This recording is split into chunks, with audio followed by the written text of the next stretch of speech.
Olá, tudo bem contigo? Estamos iniciando nossa programação com o jornalista Pedro Ernesto sobre os comentários de Dr. Júlio César Souza Rodrigues. Dr. Júlio César, seja muito bem-vindo à nossa programação. Bom dia, Pedro. É um enorme prazer estar novamente contigo nessa atividade empresarial, jurídica, né? Justamente para que possamos aí levar alguns pontos importantes e hoje nós vamos tratar especificamente sobre a reforma tributária, né? Que vai entrar em vigor a partir de janeiro de 2026, mas que já vem despertando alguns pontos relevantes. E aí nós vamos tentar adequar esses pontos, considerando aí, a nosso ver, a mantença da constituição de holding, mesmo com a reforma tributária. Obrigado pelo novamente ter esse espaço aqui, nesse momento aqui importante. E falar em reforma tributária, doutor, qual é a vantagem principal de constituir uma holding no contexto da reforma tributária proposta?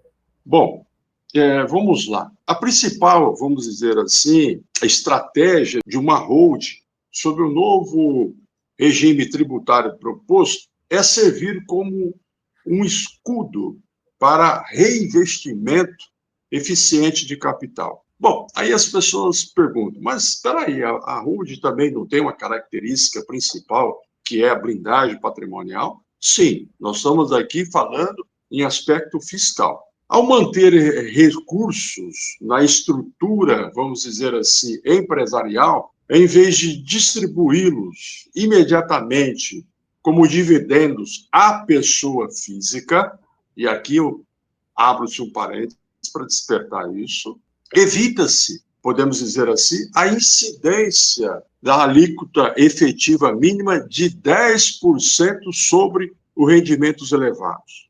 Então, ao invés de você distribuir os dividendos à pessoa física de imediato, você mantém esses recursos na empresa e aí faz, estrategicamente, reinvestimento. Esse é um grande ponto. Por quê? Porque aí você vai ter uma incidência tributária fixada, no caso aqui, mínima de 10% sobre os rendimentos, podemos dizer dessa forma. Então, essa estrutura, Pedro, ela também permite que o capital seja direcionado para novos investimentos produtivos. O mais importante, sem sofrer tributação intermediária. Olha que coisa importante. Você vai manter o recurso da empresa, tendo a oportunidade de fazer novos investimentos empresariais dentro da empresa, sem aí a incidência de uma tributação intermediária, podemos dizer dessa forma. Além de preservar também, Pedro, a capacidade de obtenção de financiamento em condições mais moderadas ou favoráveis, podemos dizer dessa forma, e manter separação patrimonial adequada dos bens pessoais e empresariais. Isso é importante. Então, o texto ele trouxe essa vantagem significativa e relevante, onde os sócios vão optar, ao invés de distribuir esses dividendos à pessoa deles, propriamente dito, evidente que eles têm despesas pessoais, mas nós não podemos confundir as despesas pessoais com empresariais. Ele pode se retirar o prolabore, que seja mínimo justamente para suportar essas despesas pessoais, mas ele tem a vantagem aí de manter o fluxo de capital dentro da empresa, justamente para aproveitando uma tributação mínima efetiva, onde eles terão um ganho, e aí a empresa poderá reinvestir aquele capital em outras modalidades relevantes para o fortalecimento da empresa. Existem outros benefícios, doutor, de constituir uma holding, mesmo após essa vigência da LC 214 de 2025? Boa pergunta. Evidentemente que sim, porque, como eu disse logo no início, além dos benefícios fiscais, a holding ela tem um prospecto importante, que é, nós sabemos, a blindagem patrimonial, tá? Entre aspas, né? A holding, eu vou falar mais adiante, a holding ela não serve para constituir, por exemplo, intermediar uma fraude ao credor. Nada disso. Nós temos aí, através da holding, justamente essa outra possibilidade, que é a blindagem patrimonial. Vamos dizer dessa forma, a concentração patrimonial contínua, facilitando aí a gestão dos bens familiares, né? Para que não haja tumulto nessa administração. E aí, com isso, você vai reduzir custos administrativos. Isso aí é normal, né? Um dos pontos relevantes. Na sucessão patrimonial, Pedro, podemos dizer, sim, que a transmissão das cotas societárias permanece mais simplificada que a transferência de bens individuais. Nós sabemos disso. Ela tem uma simplificação. Esse é um dos pontos ganhos também da mantença da holding, né? Além disso, podemos dizer assim, o planejamento fiscal estratégico, especialmente na proteção patrimonial, é permitido fazer mesmo com a reforma tributária. Você vai ter condições de fazer esse planejamento fiscal adequado, em benefício da empresa. Então, a nova legislação, ela trouxe uma clareza sobre determinadas operações, o que reduz a insegurança jurídica em alguns aspectos do planejamento sucessório. Esse é um ponto importantíssimo, Pedro. Geralmente, você evita aquela discussão jurídica sobre determinados pontos. Então, a reforma tributária, que entra em vigor em janeiro de 2026, ela permite uma clareza maior, evitando, assim, essa determinação de dúvidas, né, sobre determinados pontos. Então, seria isso, desses pontos relevantes, né? Podemos dizer dessa forma. E como é que a LC 214 de 2025 afetou a tributação das holdings patrimoniais? Quais são as estratégias, doutor, que a partir daí podem ser adotadas? Ela criou aí a nova sistemática de tributação, o IBS-CBS, tá?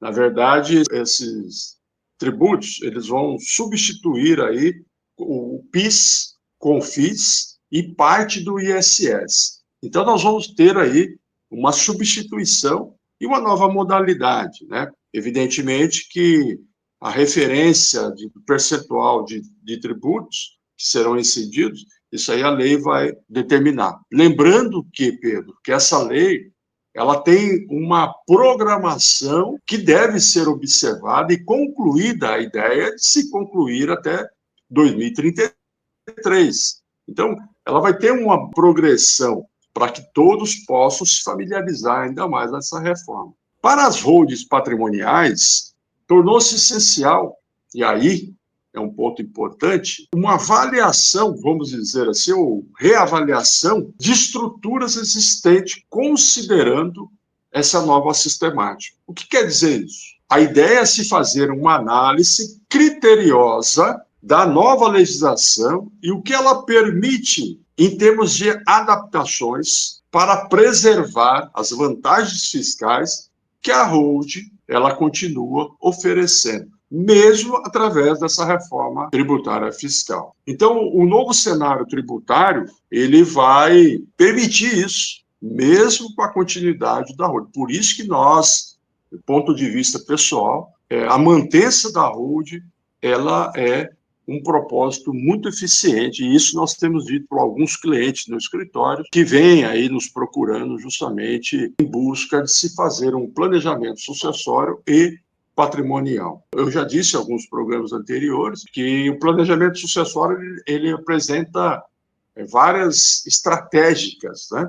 Pontos de estratégia. E a holding continua sendo, a nosso ver, a mais eficaz. De que forma o artigo 49-A do Código Civil pode ser utilizado para justificar a constituição de holding no contexto pós-reforma?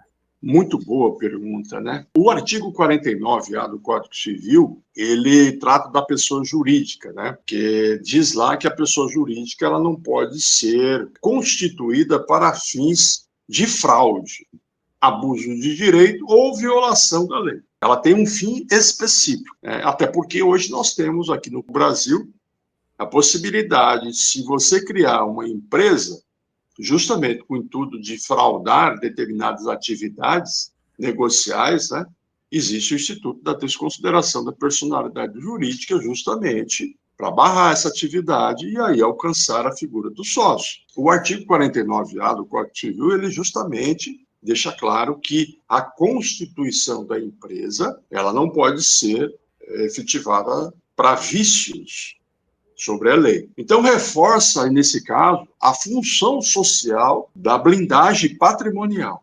exclusivamente. Reforça isso. Existem, nesse caso, dispositivos, né, vamos dizer assim, de constituição da holding, quando o seu propósito é a organização patrimonial legítima e não a fraude a credores. Que fique bem claro isso. No contexto pós-reforma tributária, invocar esse artigo tornou-se ainda mais estratégico para demonstrar que aquela constituição da empresa é justamente para se ter um fim social de blindagem patrimonial e não para fraudar credores ou cometer abuso de direito ou, como nós já dissemos anteriormente, qualquer tipo de violação à lei. Pois demonstra, Pedro, que a constituição da holding não visa evasão fiscal, mas sim uma organização, podemos dizer assim dessa forma, empresarial e sucessória legítima. Um dos pontos relevantes é evitar no futuro o inventário. Discussão familiares no inventário, o que é comum hoje no país. Nós sabemos que existem inventários em trâmite aí no Brasil há mais de 50 anos, 60 anos, o que é um absurdo, justamente por existir divergência entre os herdeiros. Então, a constituição da holding, ela tem esse ponto relevante também, né? Bom, também aí fortalece a segurança jurídica de uma estrutura patrimonial. Então, por isso, Pedro, que é importante aí lembrar deste dispositivo na hora da constituição da holding. Tem essa incidência, tá? Mesmo com a reforma tributária. Esse dispositivo é muito importante nesse aspecto. É possível a integralização do capital social da holding com cotas sociais de outras empresas? Quais são os procedimentos necessários? Importante isso, né? É uma das dúvidas que sempre surge, né? Quando nos procuram se o patriarca, a matriarca, desculpe, tem várias empresas e quer constituir uma holding, a pergunta é assim: podemos introduzir dentro da holding cotas sociais de outras empresas? Sim, aí você teria, no caso, uma holding pura, podemos dizer dessa forma. Então, aí ela tem 4, podemos assim, aspectos que eu acho importantes que nós podemos dizer aí. O primeiro dele é a avaliação de participações societárias sobre um aspecto técnico. O segundo que deve se fazer é uma alteração contratual nas empresas operacionais, concessão das cotas. Você vai fazer uma alteração normal, contrata-se um especialista, ele vai orientar essas alterações contratuais justamente visando a cessão das cotas.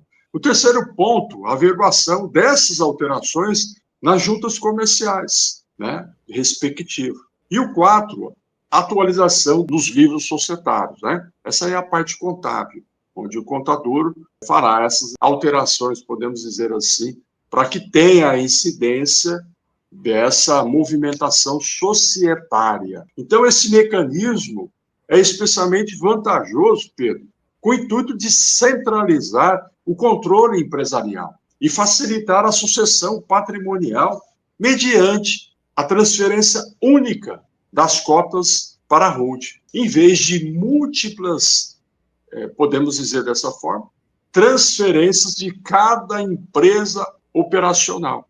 Então, você evita aí atividades administrativas exageradas. Você concentra.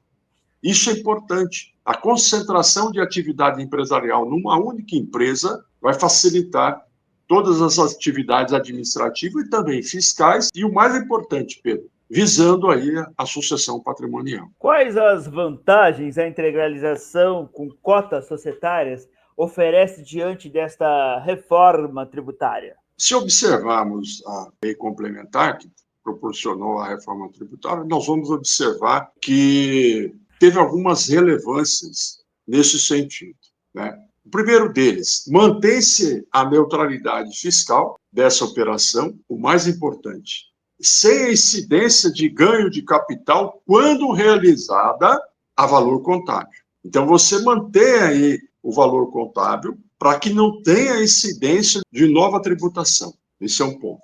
Segundo ponto, permite a centralização de dividendos na holding, facilitando reinvestimentos estratégicos, o que eu disse no início. Manter esses reinvestimentos ao invés de você distribuir os dividendos à pessoa física. Então, esse é um ponto importante. Por quê? Porque aí você não vai ter uma nova incidência. Terceiro ponto, possibilita aí, vamos dizer dessa forma, uma reestruturação empresarial para otimizar a incidência do IBS e CBS no grupo econômico, que são os novos tributos substituindo aqueles que eu disse anteriormente. E, por fim, facilita o planejamento sucessório, permitindo a distribuição das cotas da holding entre os herdeiros, que é o mais importante. Você tem a concentração do patrimônio e aí os herdeiros receberão cotas sociais de forma igualitária, mantendo aí, com isso, o controle unificado sobre as empresas operacionais. Então, esse controle entre os sócios, de forma harmônica, é um dos pontos mais relevantes, tá? Então, aí você mantém essa estrutura do planejamento patrimonial. A integralização de capital social da holding com imóveis gera incidências de ITBI. Qual o entendimento atual dos tribunais, digamos assim, superiores? Um grande debate jurídico em todos os estados, podemos dizer assim, foi através da incidência do ITBI sobre a integralização da empresa através dos imóveis, vamos dizer assim. O artigo 156, parágrafo 1º da Constituição Federal, diz que desde que a atividade preponderante da empresa não seja imobiliária, é imune da incidência do ITBI. Contudo, não foi isso que ocasionou em alguns tribunais, tá? Em todos os estados. Esse debate, eles começaram a taxar em toda a atividade, na integralização da holding, através de bens imóveis, tá? Mas em muitos estados aplicaram a incidência do ITBI. Essa demanda, ela não só foi levada ao STJ, Superior Tribunal de Justiça, mas principalmente também ela chegou ao Supremo Tribunal Federal. E o Supremo Tribunal Federal, num tema aí de repercussão geral, 796, ele pacificou o entendimento e fixou a tese de que esta imunidade não se aplica quando o capital é integralizado com o imóvel por valor superior ao registrado na declaração dos bens do sócio. Vamos explicar. O sócio, na declaração do imposto de renda dele, ele tem lá o valor nominal dos imóveis. Um exemplo, um imóvel localizado em determinado endereço, valor R$100 mil. Este valor é o que está na declaração do imposto de renda. Quando você faz a integralização do capital social, observando esse valor que está na declaração do imposto de renda, ele é imune do ITBI. Essa é a tese do Supremo, tá? O tema 796. Contudo, se você declarar, ao invés deste valor que está na declaração de imposto de renda, e colocar um valor comercial, por exemplo, R$300 mil, você pagará o ITBI. Mas sobre qual valor? Sobre a diferença. No caso, sobre R$200 mil, e não sobre 300. Essa é a tese do Supremo, que prevalece hoje. O Superior Tribunal de Justiça, também em tema repetitivo, ele entendeu que se essa empresa tiver uma preponderância imobiliária, deve ser aferida nos 3 anos anteriores e posteriores à integralização, à incidência do ITBI. Essa é a tese do STJ. O que prevalece hoje? seguimos a orientação do Supremo Tribunal Federal, tema 796. Né? Então, recomenda-se, na constituição da holding, observar os valores que estão na declaração do imposto de renda. Mas, doutor, qual é o impacto dessa reforma tributária na tributação de aluguéis recebidos por holdings patrimoniais, então? Excelente pergunta. Aliás, esse tema aí é um dos que mais trazem aí questionamentos, né? A reforma tributária, ela alterou significativamente a tributação dos aluguéis recebidos por holdings patrimoniais. O antigo PIS/COFINS foi substituído pelo CBS, uniformizando aí a alíquota. Todavia, holdings que operam exclusivamente com aluguéis podem se beneficiar do planejamento pelo regime de caixa, postergando o recolhimento do tributo conforme os recebimentos efetivos. Então, você tem aí, na prática, adota esse regime contábil de caixa, centraliza tudo, aí entrando aquela receita dos aluguéis, você poderá fazer esse recolhimento posterior. Além disso, Pedro, a reforma também trouxe maior clareza sobre o creditamento IBS-CBS em despesas relacionadas aos imóveis, como manutenção e administração. Nós sabemos muito bem que, na prática, os imóveis alugados, principalmente aqueles locatários que costumam destruir alguns imóveis, né, tem essas despesas de manutenção. E isso aí você poderá levar em consideração na hora do recolhimento do tributo. Então, o imposto pessoa jurídica, ou de renda pessoa jurídica, e a contribuição social permanece incidindo sobre os aluguéis, mas com novas regras de apuração que exigem uma reorganização no planejamento fiscal das holdings imobiliárias, tá? Que deixe claro, das holdings imobiliárias. Então, nesse sentido, é importante você fazer essa adequação nessas holdings imobiliárias propriamente ditas. A instituição, doutor, de usufrutos aos imóveis de uso de pessoa jurídica incidirá a ABS, CBS com a reforma tributária? Sim, com a reforma tributária, a instituição do usufruto de imóveis para uso de pessoa jurídica passou a ter tratamento mais claro. Tá? E aqui é um dos escapes que nós recomendamos. O CBS-IBS incidirá sobre o valor das contraprestações pagas pelo uso do bem, gerando crédito tributário para a empresa usuária. Mas como funciona isso, Pedro? Júlio? Se o usufruto for gratuito, haverá presunção de valor mínimo conforme parâmetros de mercado, gerando tributação, ele sendo gratuito e não oneroso.